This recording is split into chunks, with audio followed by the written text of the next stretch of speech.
ఎలా ఉన్నారు? బాగున్నారు కదా? చాలా రోజుల తర్వాత మీ ముందుకు ఒక మంచి వాక్యంతో వచ్చాను. అదేంటంటారా? భయాన్ని ఎలా అధిగమించాలి. ఒకవేళ మనము చిన్నతనం నుంచే ఇదే సమస్యలు ఎదుర్కొన్నట్టయితే అదే సమస్యలతో మనము ఎదగడము ఆరంభిస్తాము.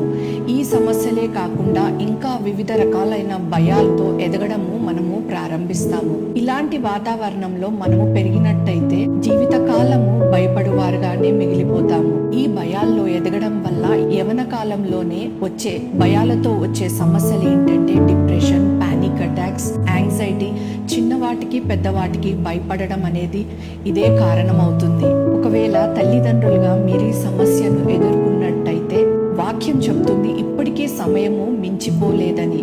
దావీదు తన చిన్ననాటి సమయం నుంచే చిన్న సమస్య కూడా దేవుడి దగ్గరికి వెళ్ళి ప్రార్థించే అలవాటు అభివృద్ధి చేసుకున్నాడు. అందుకే ఏ సమస్య వచ్చినా, ఏ భయాలు వచ్చినా కూడా ధైర్యముగా భయం లేకుండా నిలబడగలడు. కానీ మనమైతే మన శక్తి సామర్థ్యాలతో ఇక మనము జయించలేము అని అనుకున్న సమయంలోనే మనము దేవుడి దగ్గరికి వెళ్ళి మొరపెట్టుకుంటాము. కాబట్టి మన సమస్యలు దేవుడి దగ్గరికి తీసుకెళ్లే సమయానికి మన భయము విశ్వాసాన్ని అధిగమిస్తుంది. భయము పెరగడము, విశ్వాసం తగ్గడం వల్ల ప్రార్థించినా కూడా ఈ సమస్యకు దేవుడు పరిష్కారం ఇస్తాడా లేదా అనే భయంలోనే మనం జీవిస్తూ ఉంటాము. నేను ముందుగా మీకు చెప్పినట్లు ఎట్లాగైతే దావీదు ఏ సమస్య అయినా కూడా ప్రారంభ దశలోనే దేవుడి దగ్గరికి తీసుకెళ్లి ప్రార్థించడము లేదా దేవుడికి మొరపెట్టడం అనేది ఎలా అలవాటు చేసుకున్నాడో తల్లిదండ్రులుగా మనము అలవాటుని నేర్చుకొని మన పిల్లలకు కూడా సమస్యలు మొదలైనప్పుడు ప్రారంభ దశలోనే దేవుడికి ప్రార్థించడం, దేవుడికి మొరపెట్టడం అనేది మనం అలవాటు చేయాలి. కీర్తనలు 34:4 మనం చూసినట్లయితే, నేను యెహోవా యొద్ద విచారణ చేయగా ఆయన నాకు ఉత్తరం ఇచ్చెను, నాకు కలిగిన భయములన్నిటి నుండి ఆయన నన్ను తప్పించెనని దావీదు చెప్పాడు. అదే విధంగా మనము కీర్తనలు 34:5 చూసినట్లయితే, వారు ఆయన తట్టు చూడగా వారికి వెలుగు కలిగెను, వారి ముఖములెన్నడూనూ లజ్జింపకపోవును. ఇక్కడ మనం చూసినట్లయితే దావీదు దేవుడి గురించి ఏం చెప్తున్నాడంటే, ఎప్పుడైతే నేను ప్రార్థించినప్పుడు, నేను దేవుడికి మొరపెట్టినప్పుడు దేవుడు ఖచ్చితంగా తన మాట విని ఏ సమస్య గుండా తను వెళ్తున్నాడో ఆ సమస్య నుంచి తనను నిశ్చయంగా బయటికి తీసుకొస్తాడని చెప్పగలుగుతున్నాడు. గతంలో ఎంతో మంది భక్తులు వారు ప్రార్థించగా దేవుడు వారిని ఆ సమస్యల నుండి బయటికి తీసుకొచ్చాడు అనే సాక్ష్యాన్ని దావీదు ఇక్కడ ఖచ్చితంగా చెప్తున్నాడు.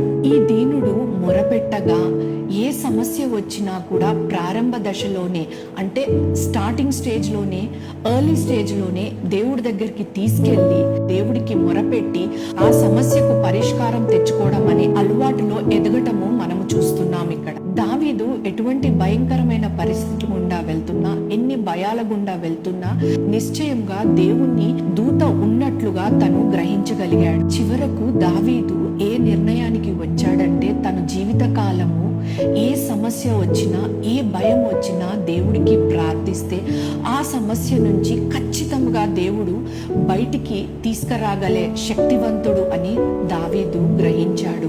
కీర్తనలు 34:9-10 మనం చూసినట్లయితే, తనకు భయపడే వారికి ఏ కొదువ కూడా ఉండదని దావీదు ఇక్కడ చెబుతూ, ఉదాహరణకు అడవిలో సింహము ఎంత బలమైన జంతువో మనకు తెలుసు.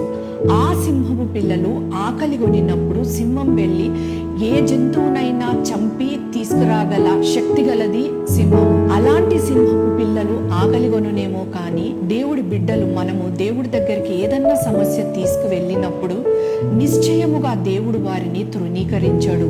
ఖచ్చితంగా వారిని ఆ సమస్య నుంచి బయటికి తీసుకురాగలే సమర్థుడు మన దేవుడు.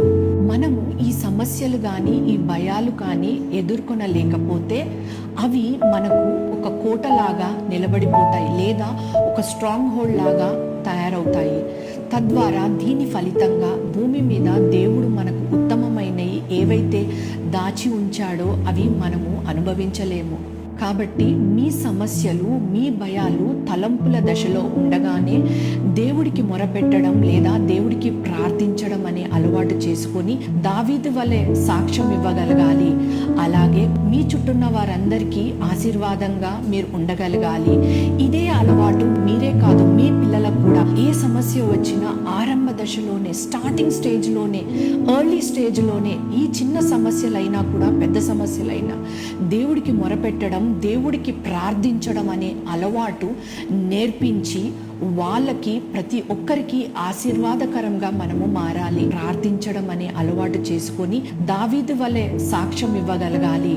అలాగే మీ చుట్టూన్న వారందరికీ ఆశీర్వాదంగా మీరు ఉండగలగాలి.